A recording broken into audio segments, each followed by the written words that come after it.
నమస్తే press media మిత్రులందరికీ కూడా ఈరోజు మా ఎగ్జిక్యూటివ్ మీటింగ్ ఉండే మహిళా కాంగ్రెస్ది పార్లమెంట్కి రివ్యూ సంబంధించి 17 పార్లమెంట్స్కి మా రివ్యూ మీటింగ్స్కి సంబంధించి కంప్లీట్గా సక్సెస్ఫుల్గా మండల్ బ్లాక్ బూత్తో పాటు గ్రామ కమిటీలతో పాటు ఇన్స్పెక్షన్తో పాటు మేము అనుసంధానం చేయాల్సిన ప్రోగ్రామ్ కూడా we are ready for upcoming parliament elections.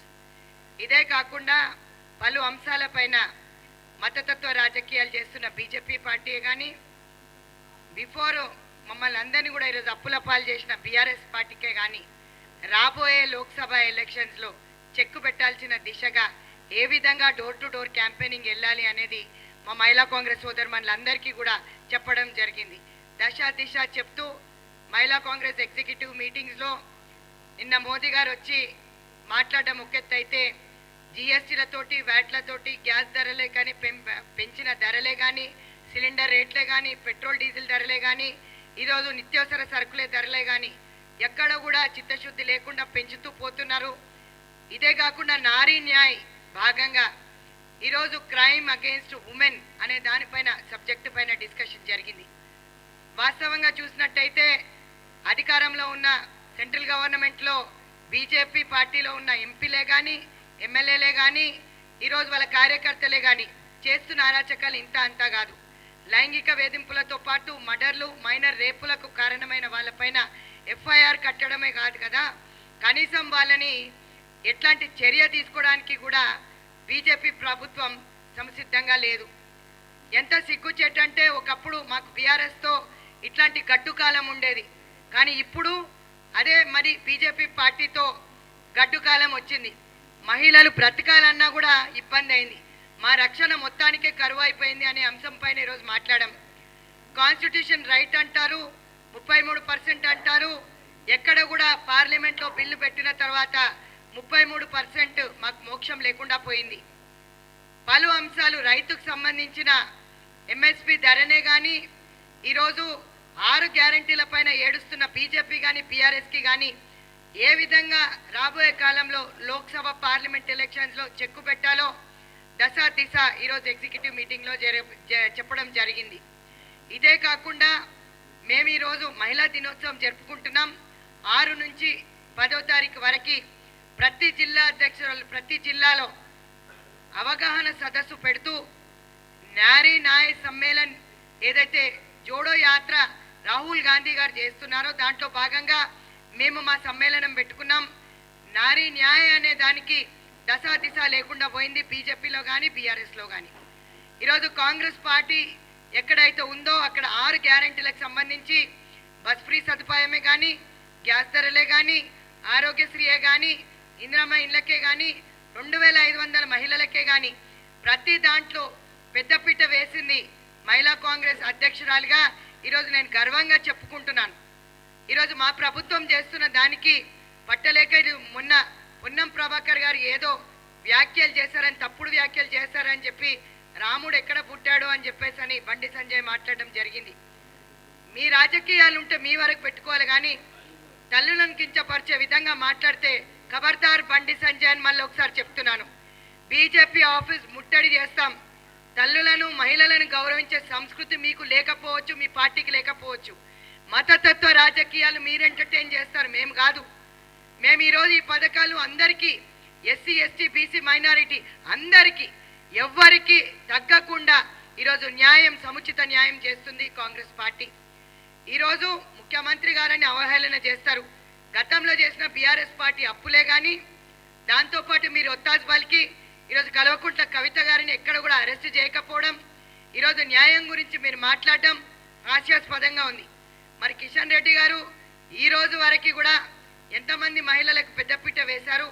మరి ఏ రోజు కూడా ఈరోజు ఆ రోజు మమ్మల్ని ఏలనే చేశారు, గోశామల నుంచి టికెట్ ఇచ్చిందని చెప్పేసి ఒక మహిళనే కొట్లాడగలుగుతుంది మగవాళ్ళ మీద అని చెప్పేసి మళ్ళొకసారి నిరూపించింది. మరి కిషన్ రెడ్డికి అది అర్థం కాలేదేమో. ఈరోజు హైదరాబాద్ పార్లమెంట్ సీటు ఒక మహిళకి ఇవ్వడం గర్వకారణం, మేము స్వాగతిస్తున్నాం.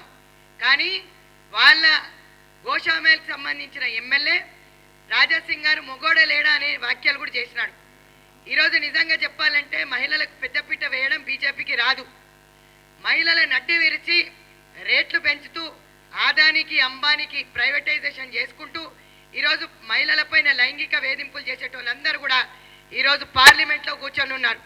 వాళ్ళపైన ఎఫ్ఐఆర్లు చేయకపోగా ఎట్లాంటి యాక్షన్ తీసుకోకుండా బ్రిజ్భూషణ్ సింగే కానీ కుల్దీప్ సింగ్ సైగలే కానీ ఈరోజు మేము ఒక చార్ట్ చేసి నారీ నాయక్ కింద వీళ్ళందరినీ కూడా వెలివేయాలని చెప్పాం. ఈరోజు ప్రధానమంత్రి వాళ్ళని ఎన్కేఎస్కి రావడం ఎంతవరకు కరెక్టు? ఆడవాళ్ళకి రక్షణ అనేది కరువు అయిపోయిందని మళ్ళీ ఒకసారి చెప్తున్నారు. కాబట్టి దయచేసి ఈ ఎలక్షన్స్లో బీజేపీకి ఓటు వేస్తే మరి మన పిల్లలని ఏ విధంగా బయట తిరిగే విధంగా కూడా ఉంచరని నేను అనుకుంటాను.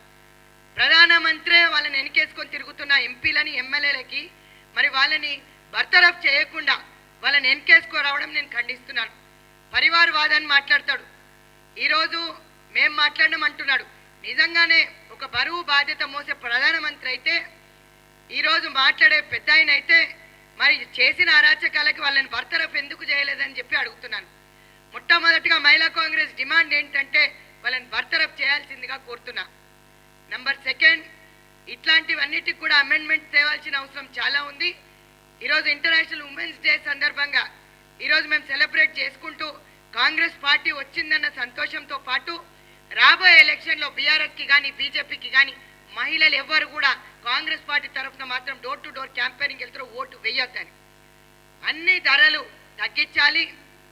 ఇప్పుడు ప్రధానమంత్రి వచ్చితే ప్రధానమంత్రికి చిత్తశుద్ధి ఉంటే మహిళల పైన సిలిండర్ పైన ఇంకా ఓ 200-300 తగ్గిస్తే ఏం పోయేదని అడుగుతున్నా.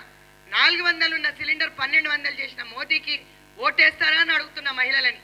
ఈరోజు అదే కాకుండా నిత్యావసర సరుకుల ధరలు 50 రూపాయల నుంచి 100, 120, 200 వరకు పెరిగిపోయినాయి. అవన్నీ కూడా నియంత్రణలో పెట్టని కేంద్ర ప్రభుత్వం ఇక్కడికి వచ్చి విడ్డూరమైన మాటలు మాట్లాడడం నిజంగా కూడా శోచనీయం. ప్రధానమంత్రికి హెచ్చరిస్తున్నాం. వాళ్ళందరినీ కూడా మేము వెళ్ళి కోర్టుకి వెళ్ళి సుప్రీంకోర్టు మొట్టికాయలు వేసేదాకా కూడా వాళ్ళ పైన ఎఫ్ఐఆర్లు అయితలేవంటే ఈ పద్ధతి మార్చుకోకపోతే మహిళా లోకం క్షమించదు కాదు కదా. ఇంకెవ్వరు కూడా మీ ఓటు బ్యాంక్ అనేది ఉండదు. సౌత్ స్టేట్స్లో అసలే ఉండదు. ప్రతి మహిళ వాళ్ళ పిల్లల్ని చాలా బాగా చూసుకోవాలి. బంగారు భవిష్యత్తు, చదువుతో పాటు వాళ్ళ రక్షణ కూడా మా బాధ్యత. ఈరోజు అది బీఆర్ఎస్ పార్టీలో కరువైపోయిండే గతంలో, ఇప్పుడు బీజేపీ పార్టీలో కరువైంది. కాబట్టి అవన్నీ ఎజెండా చెప్పుకుంటూ ఈరోజు జిల్లా ప్రెసిడెంట్లందరికీ కూడా ఆదేశాలు జారీ చేశాం. డోర్ టు డోర్ క్యాంపెయినింగ్ మా కమిటీస్ అన్ని కంప్లీట్ అయ్యాయి, ఆల్రెడీ స్టార్ట్ చేసి ఉన్నారు. టికెట్ ఎవరికి ఇచ్చినా కూడా పనిచేసి కష్టపడి కాంగ్రెస్ పార్టీని అత్యధికంగా సీట్లు 14 పైచిలుకే అనుకుంటున్నాం. మొన్నటి వరకు 12 అనుకున్నాం, కానీ ఇప్పుడు 14 పైచిలుకుగా ఖచ్చితంగా కాంగ్రెస్ పార్టీని గెలిపిస్తామని మా చెల్లెలు వాగ్దానం ఇస్తున్నారు. డోర్ టు డోర్ క్యాంపెయినింగ్ జరుగుతుంది. రేపటి నుంచి మహిళా ఉత్సవాలు అన్నీ కూడా నారీ న్యాయ సమ్మేళన్ పేరు పైన ట్యాగ్ లైన్ పైన ప్రతి జిల్లా అధ్యక్షురాలు చేయడం అంటూ జరుగుతుంది. ఇవన్నీ సమస్యలు ఒకెత్తైతే ఒకటే నేను అడుగుతున్నాను, మహిళలకి ఈరోజు పెద్దపీట అనేది ఎవరో వేసిందనేది కాదు, మేము గర్వంగా చెప్పుకుంటాం. సోనియా గాంధీ గారు వేశారు. ఈరోజు ప్రధానమంత్రి నిన్న ప్రధానమంత్రి మాట్లాడుతూ దళిత అయిన మన ద్రౌపది ముర్ము గారిని మేము అక్కడ కూర్చోబెట్టాం ప్రెసిడెంట్గా అని చెప్తున్నాను. ఆమెకి ఇచ్చిన గౌరవం ఏంటి అని అడుగుతున్నా. ఈరోజు మాధవ్ గారికి హైదరాబాద్ పార్లమెంటు నిజంగా మరి అక్కడ కిషన్ రెడ్డి ఎందుకు కొట్లాడాడు, బండి సంజయ్ ఎందుకు కొట్లాడాడు? ఈరోజు నేను అడుగుతున్నా, రాజాసింగ్ ఎందుకు కొట్లాడాడు? రాజాసింగ్ అడిగిందంటే కరెక్టే, మొగోడు లేడా బీజేపీ పార్టీలో అని. అంటే మొగోళ్ళకు కూడా పోటీ ఉంది కాబట్టి ఆడవాళ్ళే బెటర్ అని ఆ సీటు మాకు కేటాయించడం, మహిళలకు కేటాయించడం గర్వకారణం అని అనుకుంటాను. I wish our all the best. Which party she's అనేది కంటే కూడా ఒక మహిళగా ఆదరిస్తున్నాను ఆవిడని. అత్యధిక మెజారిటీతో గెలవాలని కూడా మేము నిజంగా కూడా కోరుకుంటాం. మహిళలకు ఓడిపోయే సీట్లు ఇవ్వాలి అని చెప్పి బీజేపీలో మరి కిషన్ రెడ్డి గారు అక్కడ నుంచి పోటీ చేయడానికి వెనుకం చేసినందుకు సిగ్గుచేటని కూడా తెలియజేస్తున్నా. ఒక రాష్ట్ర మహిళా కాంగ్రెస్ అధ్యక్షురాలుగా ఈరోజు నేను కిషన్ రెడ్డికి సవాల్ చేస్తాను, దమ్ముంటే